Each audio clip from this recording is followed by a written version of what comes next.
네, 저는 오늘 아브라함의 선택이라는 제목으로 함께 말씀을 나누고자 합니다. 어, 제가 아빠가 됐다는 게 실감이 나지 않습니다. 네, 그리고 또 아빠가 됐다는 게 익숙하지 않습니다. 이렇게 제가 아빠가 됐다라는 것 상상은 해봤지만 익숙하지 않은 것처럼 전에 하지 않았던 것을 새로 시작하는 것은 우리 모두에게 익숙하진 않은 것 같습니다. 모두가 같을 수는 없지만 일반적으로 사람은 본능적으로 안정을 추구하기 때문에 무언가 새로운 것을 시도하는 것에 대해서 불편하거나 또 두려움을 갖게 되는 것 같습니다. 그래서 어떻게 합니까? 변화에 저항하고 또 전에 하지 않았던 것들을 새로 하는 것을 굉장히 두려워합니다. 잘 하려고 하지 않습니다. 일반적으로 변화에 대해서 긍정적이지는 않은 것 같습니다. 익숙한 것을 떠나서 새로운 것을 추구하고 또 변화를 받아들이는 것은 우리에게 있어서 쉬운 일은 아니죠. 참 어려운 일입니다. 여러분 한번 지난 한 해를 한번 생각해 보십시오. 2017년도를 생각해 보시면서 그 한 해 동안 해본 적이 없는 전혀 새로운 것을 해본 시도를 해본 적이 있으십니까?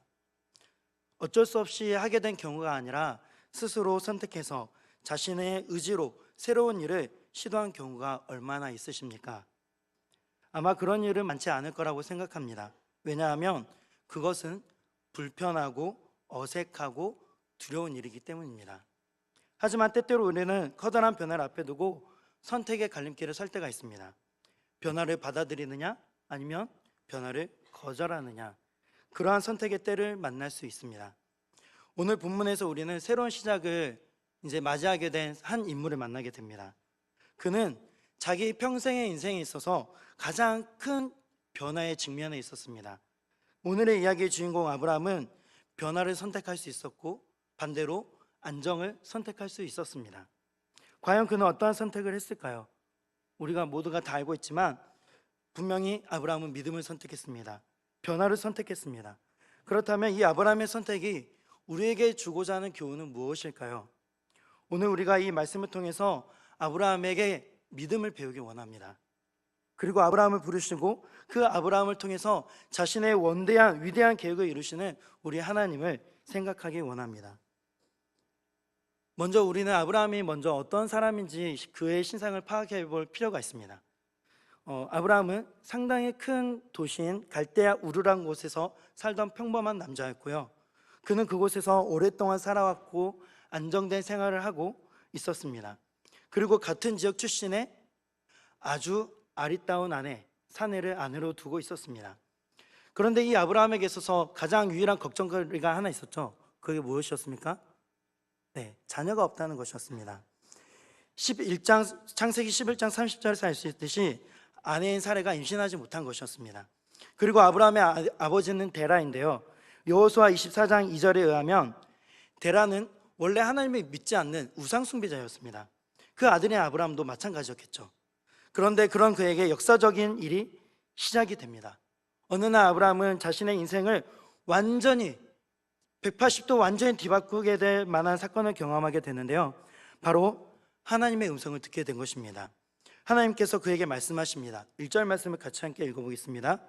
여호와께서 아브라함에게 이르시되 너는 너의 고향과 친척과 아버지의 집을 떠나 내가 내게 보여줄 땅으로 가라. 아멘. 이 명령을 들은 아브라함의 마음 상태는 어땠을까요? 아니, 조상 때부터 지금까지 대대로 살아왔고 내가 편안한 삶을 이루고 있는 이 땅을 떠나라니, 이게 무슨 날벼락 같은 이 말인가? 갑자기 어떤 한 시인이 나타나서 음성을 들려주고 떠나라니, 이게 무슨 말이야? 이 땅에서 복을 줘야지 무슨 말이지? 라고 생각하지 않았을까요? 여기는 정말 아브라함이 안정된 생활이 있는 곳이었습니다. 친한 친구들, 또 든든한 친척들이 있는 곳이었죠. 오랜 경험으로 쌓아온 생활 방식과 또 익숙한 문화가 있는 곳이었습니다. 나의 살던 고향, 정들던 이 고향 땅, 편안한 고향, 이 고향을 떠난다는 것은 아브라함에게 있어서 단 한 번도 생각해 보지 않았을 것입니다. 그런데 하나님은 지금 갑자기 나타나셔서 떠나라고 말씀하십니다. 게다가 하나님은 어디로 가야 하는지 아브라함에게 목적지를 알려주신 것도 아니었습니다. 그냥 내가 내게 보여줄 땅으로 가라, 떠나라. 우선 그곳에서 먼저 진보다리, 요즘 말로 캐리어를 이끌고 짐을 싸서 나와라, 떠나라는 말씀이었습니다. 아브라함의 입장에서 얼마나 당황스러웠을까요? 아내에게 뭐라고 이야기할까? 어떻게 설명해야 하지? 지금 이곳에서 지금까지 쌓아왔고 내가 누렸던 것들, 이 모든 것들, 사회적 기반이나 경제적인 이 기반들 어떻게 해야지? 다 버리고 가야 하나? 꼭 그렇게 해야만 하나? 한숨이 저절로 나오지 않았을까요? 예상할 수 없는 일에 대한 두려움 때문에, 힘들고 불편함 때문에 우리는 우리의 보금자리에서 나오기를 원하지 않습니다. 집 나가면 뭐라고 하죠? 네. 예. 역시 우리 성도님들은 저보다 한 수가 높으신 것 같습니다. 저는 그냥 고생만 생각했는데 개고생이라고 생각을 하시네요. 네, 집 나가면 개고생이라고 합니다. 이처럼 익숙한 것들과 헤어진다는 것은 정말 쉽지 않습니다. 또 특별히 우리 고등부에 한별이라는 친구가 이제 이틀 후면 캐나다 토론토로 갑니다. 그래서 오늘 고등부 예배 드리면서 파송하는 그런 시간을 가졌는데요. 이 친구가 기도 제목을 몇 가지 내놓을 줄 알았는데 한 가지만 내놓더라고요. 그곳에 가서 잘 적응할 수 있도록 해달라고 그 기도를 하더라고요. 우리 한별을 위해서 생각나실 때마다 기도해 주시면 좋겠습니다. 이 안전한 곳을 떠나서 알 수 없는 어딘가로 간다는 것은 굉장히 불편하고 보통 일이 아닙니다. 그러나 하나님은 아브라함에게 분명하게 말씀하십니다. 떠나라. 참된 복의 경험을 위해서 지금 그 자리에 머물러 있지 말고 나오라고 말씀하십니다. 변화를 두려워하지 말고 정말 복된 삶을 위해서 떠나라 라고 명령하셨습니다. 이제 더 이상 그곳에 멈춰 있지 말고 하나님의 계획에 동참하는 자가 되라고 말씀하신 것입니다. 오늘날에도 동일하게 하나님께서는 사람들을 부르십니다. 하나님은 우리에게 익숙한 것들을 버리고 세상의 가치와 만족을 다 버려버리고 하나님께서 지시하시는 새로운 영역으로, 새로운 삶의 방식으로, 새로운 목표를 위해서 살아가라고 말씀하고 계십니다.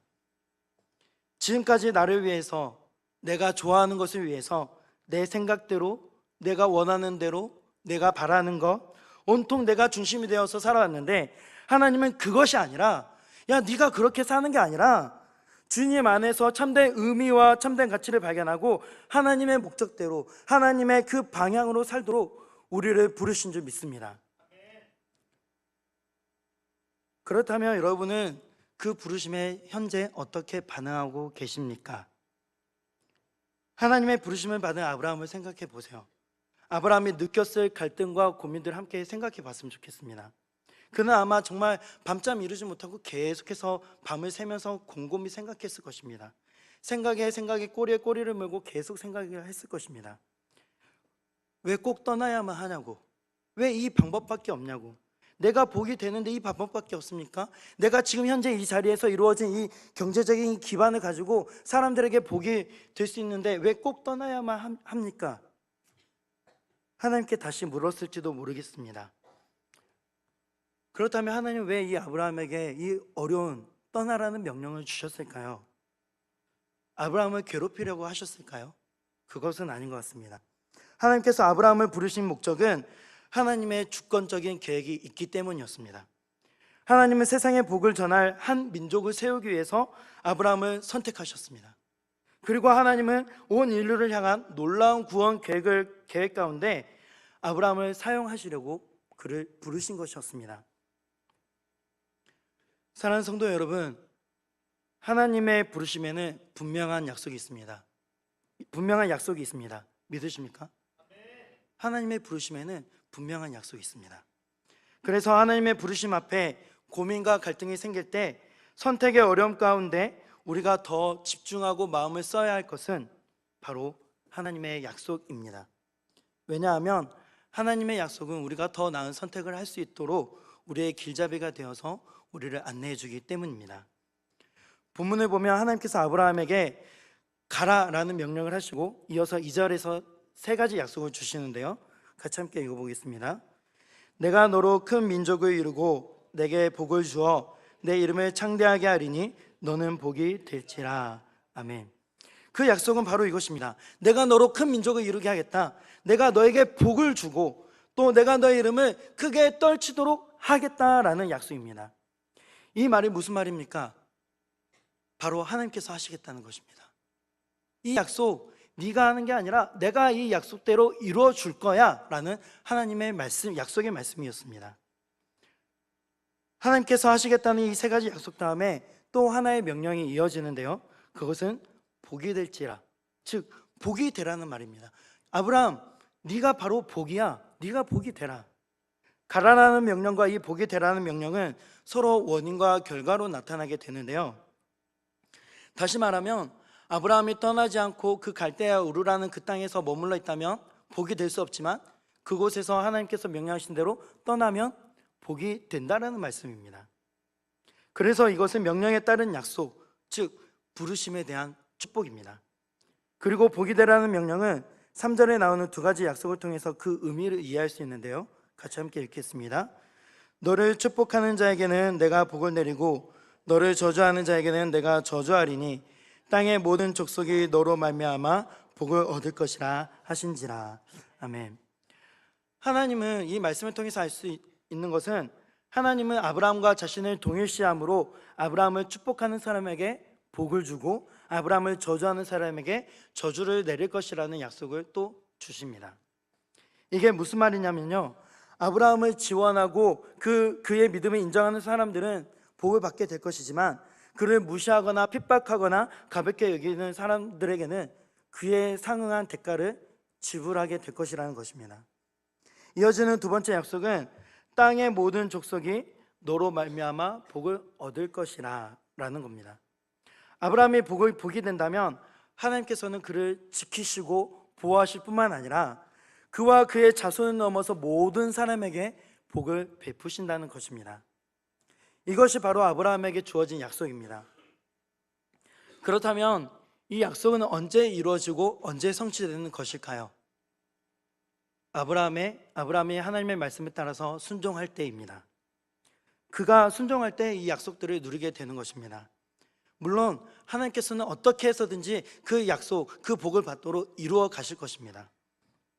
이제 아브라함은 선택의 순간을 맞이하게 되었습니다. 하나님의 약속을 믿고 떠나서 그분이 주시는, 하나님께서 주시는 복을 누리며 더 나은 내일을 위해서 나그네의 삶을 살 것인가, 아니면 지금까지 살아왔던 이 약속, 익숙한 땅에서 지금까지 살아왔던 방식대로 편안하고 안전한 삶을 살 것인가. 그에게 있어서 그냥 머물러 있다면 안전함과 평안함은 있었을 것입니다. 다른 모든 사람이 다 그렇게 사는 것처럼 일시적인 즐거움과 순간적인 재미와 피상적인 행복을 가끔씩 경험할 수 있겠죠. 하지만 그것뿐입니다. 새로운 성장이나 영향력, 깨달음, 살아있음을 일깨워주는 사명감이나 진정으로 가치 있는 영적인 축복, 하나님의 역사하심은 경험하기 어려울 것입니다. 우리 모두가 아마 다들 살아가시면서 경험하시는 것일 텐데요, 뭔가 한 가지를 선택하면 한 가지는 포기하게 되잖아요. 그렇죠? 하나를 선택한다는 것은 다른 하나를 포기하는 것이기 때문에 우리는 둘 다를 선택할 수 없습니다. 어떤 선택을 하든지 그것에는 희생이 따르게 됩니다. 그렇기 때문에 무엇이 더 나은 선택을 해야 하는가, 우리는 심각하게 고민을 해야 되는 것입니다. 아브라함은 그 과정에서 하나님의 약속을, 하나님께서 하신 이 말씀의 명령을 분명 진지하게 생각하고 또 생각하고 또 생각했을 것입니다. 과연 이 약속은 믿을만한가? 아니, 이 약속을 주신 이 하나님, 갑자기 호련히 나타난 내가 믿는 이방 민족들 신 중에 한 신으로 생각했던 이 하나님이라는 분을 나는 과연 신뢰할 수 있을 것인가? 그리고 이 약속은, 하나님께서 나에게 주신 이 약속은 내가 내 인생을, 앞으로 남은 인생을 모두를 걸 만큼 가치가 있는 것인가? 하나님께서 하신 말씀에 대해서 깊이 생각했을 것입니다. 여러분이 아브라함이라면 어떤 선택을 하셨겠습니까? 우리 믿음 좋은 오늘교회 성도님들은 아마 믿음으로 다 선택하셨을 줄 믿습니다. 네, 아멘이시죠? 네, 아멘 소리가 한 분밖에 안 들리셔가지고 다 믿음으로 선택하실 걸 믿습니다. 네, 아브라함은 하나님의 약속을 믿고 고향, 친척, 아버지의 집을 떠나서 하나님의 복을 누리며 그 복을 전하는 삶을 살기로 선택합니다. 4절 말씀을 같이 함께 읽어보시죠. 4절 시작. 이에 아브라함이 여호와의 말씀을 따라갔고 롯도 그와 함께 갔으며 아브라함이 하란을 떠날 때에 75세였더라. 아멘. 아브라함은 하나님의 말씀을 따라서 떠나갔습니다. 하나님의 부르심에 대해서 순종의 걸음을 내디딘 것입니다.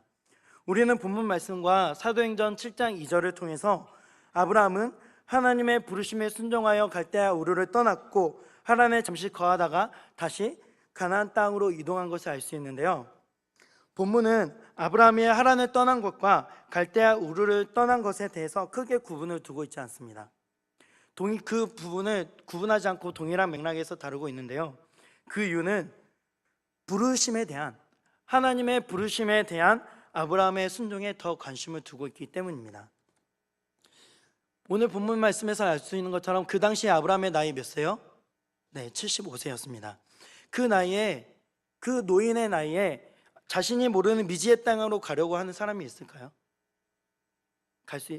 그런 사람이 얼마나 많이 있겠습니까? 그 나이에 다른 나라로 가서 이민 가서 새로운 시작을 하려는 사람은 아마 별로 없을 것입니다. 하지만 아브라함은 나이라는 장애물을 뛰어넘고 눈에 보이지 않고 또 손에 만져지지 않는 말씀을 쫓아서 길을 떠나갔습니다. 여러분, 이것이 바로 믿음입니다. 비록 본문에는 믿음이라는 단어를 사용하고 있지는 않지만 보이는 상황이나 보이는 현실을 따라가는 것이 아니라 보이지 않는 하나님의 말씀을 따라서 행동하는 것, 그것이 바로 믿음입니다. 아브라함은 하나님을 굳게 믿었기 때문에 자신뿐 아니라 자신의 아내 사레와 조카 롯과 하란에서 얻은 모든 소유와 사람들을 이끌고 미지의 땅으로 떠나갑니다. 그리고 아브라함은 마침내 하나님께서 약속하신 땅에 들어갔습니다. 이렇게 약속의 땅에 들어간 아브라함은 그 땅에 가나안 땅 사람들이 살고 있었고 살기에 결코 쉽지 않았다라는 것을 짐작했을 것입니다. 그런 그에게 하나님은 아브라함에게 나타나셔서 다시 한 번 더 하나님의 약속을 확인시켜 주셨는데요. 그 약속이 뭐냐면 아브라함아, 지금 네가 밟고 있는 그 땅을 너의 후손들에게 주겠다. 너의 자손에게 주시겠다는 겁니다. 내가 내게 보여줄 땅으로 가라고 말씀하셨던 하나님께서 이제 아브라함이 그 땅에 도착하자마자 바로 그 땅을 자손에게 주시겠다고 아브라함을 격려하고 계십니다. 사랑하는 성도 여러분, 우리가 하나님의 말씀을 따라서 순종할 때 예상치 못하는 폭풍을 만날 수 있습니다. 우리가 예상하지 못했던, 하나님께서 말씀하신 대로 그대로 지켜서 행했음에도 불구하고 우리가 예상하지 못했던 어려움이나 쉽지 않은 상황들을 우리는 만날 수 있습니다. 하나님은 그때 우리를 격려하시며 또 우리를 위로하시는 하나님이신 줄 믿습니다. 여러분이 말씀을 따라서 순종의 걸음을 걷고 있다면 눈앞의 상황과 관계없이 믿음으로 그 걸음을 계속해서 걸어가시기를 바랍니다. 이제 아브라함은 자신에게 나타나신 하나님, 그 하나님께 제단을 쌓기 시작합니다. 그리고 자신의 거주지로 옮겨가면서 또 제단을 쌓고 하나님을 예배했습니다. 아브라함은 자신을 부르시고 복을 약속하신 하나님을 예배한 것입니다. 이처럼 하나님을 향한 그 믿음, 그 말씀에 대한 믿음은 결국 무엇으로 연결이 되냐면요, 예배로 이어진다는 것입니다. 하나님을 예배하는 아브라함의 모습은 그의 삶에서 계속 나타났습니다. 그리고 아브라함은 거대한 남쪽 지역인 남방을 향해서 계속해서 이동하는데요, 아브라함은 하나님께서 자신에게 주신 말씀을 믿음으로 약속의 땅에 나그네로서 계속 여행을 했던 것입니다.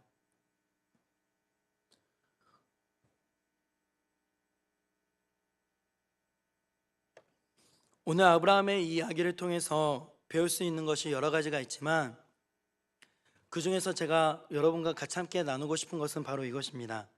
믿음은 순종으로 이어진다는 것입니다. 저를 따라서 해주시겠습니까? 믿음은 순종으로 이어진다. 믿음은 순종으로 이어진다는 것에 대해서 히브리서 11장 8절 말씀은 이렇게 말씀하고 있습니다. 믿음으로 아브라함은 부르심을 받았을 때 순종하여 장래의 유업으로 받을 땅에 나아갔을 때 갈 바를 알지 못하고 나아갔으며, 믿음으로 나아갔다라고 이야기하고 있습니다. 아브라함의 순종이 믿음에서 비롯된 것이라는 것을 분명하게 성경은 증거하고 있습니다. 아브라함은 하나님의 부르심에 대해서 순종으로 반응했습니다. 자신의 현실적인 상황과 어려움과는 관계없이 하나님의 명령에 순종한 것입니다. 자신의 적지 않은 나이에 자신이 알 수 없는 목적지를 향해서 고향과 친척과 정든 곳을 떠나서 나그네의 삶을 시작한 것입니다. 아브라함에게는 순종을 방해할 만한, 또 다른 것을 선택할 만한 충분한 핑곗거리가 없었을까요? 아마 많이 있었을 것입니다. 하지만 그 모든 것은 아브라함에게 문제가 되지 않았습니다. 왜 문제가 되지 않았을까요? 바로 그 모든 것을 극복할 수 있는 믿음이 그에게 있었기 때문이었습니다. 환경을 뛰어넘게 하는 것, 불가능해 보이는 그 상황을 순종으로 이어가게 하는 것, 그 모든 것을 가능하게 하는 것이 바로 믿음입니다. 하나님을 향한 믿음이, 하나님의 말씀에 대한 믿음이, 우리 주님을 향한 신뢰의 마음이 여러분에게는 있으십니까? 그렇다면, 있으시다면 그 믿음으로 순종해야 할 것은 무엇이 있을까요? 우리가 믿음으로 순종해야 할 것이 무엇이 있을까요? 특별히 여러분이 믿음으로 순종해야 할 것이 무엇이 있는지 한번 스스로 생각해 보시기 바랍니다. 아브라함은 떠나라는 하나님의 부르심에 믿음으로 순종했습니다. 아브라함을 부르셨던 그 하나님께서 이제는 지금 이 자리에 있는 우리 각자 한 사람 한 사람을 부르고 계십니다. 하나님의 복을 더 풍성히 누리는 인생이 되도록 우리를 부르고 계십니다. 하나님은 우리에게 익숙한 것들을 뒤로 하고 떠나라고 말씀하고 계십니다. 안전한 그 자리에서 일어나서 나를 신뢰함으로 따라오라고 말씀하십니다. 하나님의 약속을 믿음으로 신앙의 모험을 해보라고 도전하고 계십니다. 어떤 사람에게 그것을 지금까지 해오던 아니한 신앙생활, 이를테면 썬데이 크리스찬으로 주일날 한 번 왔다가 마는 그런 종교 생활에서 떠나서 보다 헌신할 것에 대한 부르심일 수 있습니다. 어떤 사람에게 그것은 태도의 변화를 이야기할 것입니다. 늘 상황이나 주변 환경에 크게 영향을 받아서 짜증내고 화내고 원망하고 부정적인 반응을 보였다면 이제는 믿음으로 반응하고 주변 환경과는 상관없이 긍정적인 태도를 가지라는 부르심일 수 있죠. 또 어떤 사람에게 그것은 사람의 관계 속으로 들어가라는 부르심일 수 있습니다. 스스로 왕따가 되지 말고 자신을 스스로 꽁꽁 싸매면서 고립시키지 말고 사람들과 함께하면서 서로 친밀한 교제를 나누면서 관계를 개발하라는 부르심일 수 있고요. 어떤 사람에게 그것은 세상적인 문화와 가치관, 잘못된 습관에서 단호하게 떠나라는 부르심입니다. 나의 시간을 낭비하게 만든 어떤 일을 중단하라는 부르심일 수 있습니다. 어떤 사람에게 그것은 하고 싶지 않은 일, 정말로 이것만은 하고 싶지 않다, 정말로 꺼려지는 그 일, 내 능력 밖의 일이라고 생각되는 것들, 그 일에 대한 시도를 말하는 것일 수 있습니다. 예를 들면 누군가를 용서하거나 나를 힘들게 하는 사람에게 사랑을 베푸는 것과 같은 일입니다. 또 어떤 사람에게 그것은 믿음의 결단을 의미할 수 있습니다. 예를 들면 믿음으로 하나님께 물질을 바치는 일, 하나님께 예물을 드리는 일, 내가 가진 물질과 시간을 다른 사람을 섬기는 일에 사용하는 일. 우리가 아는 것처럼 이 성경 말씀에서 말씀하신 하나님의 명령을 그대로 하는 일입니다.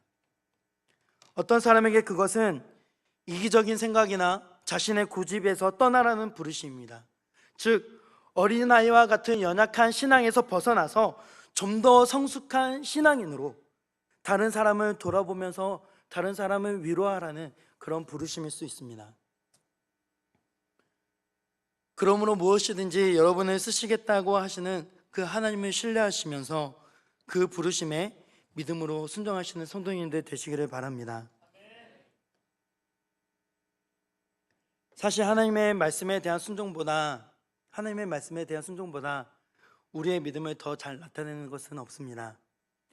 아무리 신앙 연륜이 오래되어도, 아무리 은사가 많아도, 아무리 귀한 직분을 맡아도, 또 아무리 성경 공부를 많이 해서 성경 아는 지식이 많아도, 아무리 기도를 많이 하고 열정적으로 말에도 말씀대로 순종하지 않으면 믿음이 있다고 말할 수 없습니다.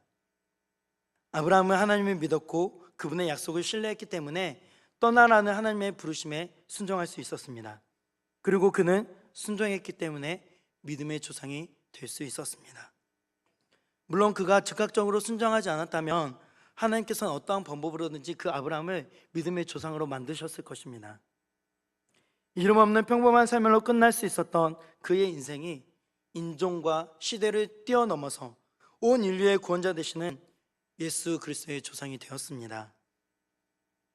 사랑하는 성도 여러분, 위대한 삶의 시작은요, 비범함의 삶은요, 떠나라는 부르심에 대한 순종이 있습니다. 기억하시기 바랍니다. 순종함으로써 복의 삶이 시작된다라는 것을 꼭 기억하시기 바랍니다. 오늘 말씀을 마무리하면서 로버트 슐러 목사님의 시를 소개하려고 합니다. 절벽 가까이로 나를 부르셔서 다가갔습니다. 절벽 끝에 더 가까이 오라고 하셔서 더 다가갔습니다. 그랬더니 절벽에 겨우 발을 붙이고 서 있는 나를 절벽 아래로 밀어버리셨습니다. 물론 나는 그 절벽 아래로 떨어졌습니다. 그런데 나는 그제서야 비로소 알았습니다. 내가 날 수 있다는 사실을. 우리는 고요한 바다를 순항하는 인생을 살기를 바라고 꽃길만 걷는 인생이 되기를 바랍니다. 하지만 주님은 우리를 폭풍 가운데로 이끌고 가시는데요, 그때 우리는 주님을 바라보며 주님을 신뢰하는 법을 배우게 됩니다. 그렇게 되면 우리가 겪는 상황에서 달라진 것은 하나도 없을지라도 상황을 바라보는 나의 태도가 달라지고 또 우리는 믿음으로 반응하게 됩니다. 결국 우리는 모든 상황 가운데에서 우리 하나님을 예배하게 되는 것입니다. 믿음으로 영원한 것들을 바라보고 더 가치 있는 것을 위해서 순종하는 것, 바로 이런 순종이 우리의 삶을 더 복되게 하는 것입니다. 하나님의 말씀에 순종하는 인생이 되기 위해서 지금까지 익숙해진 잘못된 습관들, 불신앙의 태도들, 희생하지 않고 받으려고만 하는 그 마음 자세들, 이기적이고 어리석은 행동들, 그 모든 것들로부터 떠나시기 바랍니다. 참으로 하나님의 복을 누리며 그 복을 나눠주는 인생이 되기 위해서, 복의 축복의 통로가 되기 위해서 더 높은 부르심을 향한 믿음의 발걸음을 걸어가시기를 바랍니다. 사랑하는 성도 여러분, 안전에 대한 유혹을 떨쳐버리고 하나님의 부르심에 과감하게 순종하고 믿음의 걸음을 걸어갈 때 하나님께서 역사하시며 우리가 하나님의 역사하심 그 중심에 서서 하나님을 경험하게 될 줄 믿습니다. 바로 오늘입니다. 하나님께서 허락하신 새날입니다. 이제는 우리가 떠나야 할 때입니다. 거기서부터 하나님의 계획 가운데 축복의 삶이 시작되는 것입니다. 세상이 주는 일시적인 달콤함에 빠지지 마시고 적당한 행복의 품에 갇혀서 길들여지지 마시고 하나님을 향한 믿음으로, 하나님의 말씀과 그 약속에 대한 믿음으로 우리가 속한 모든 삶의 영역에서 순종하는 우리가 되기를 간절히 소망합니다. 기도하겠습니다.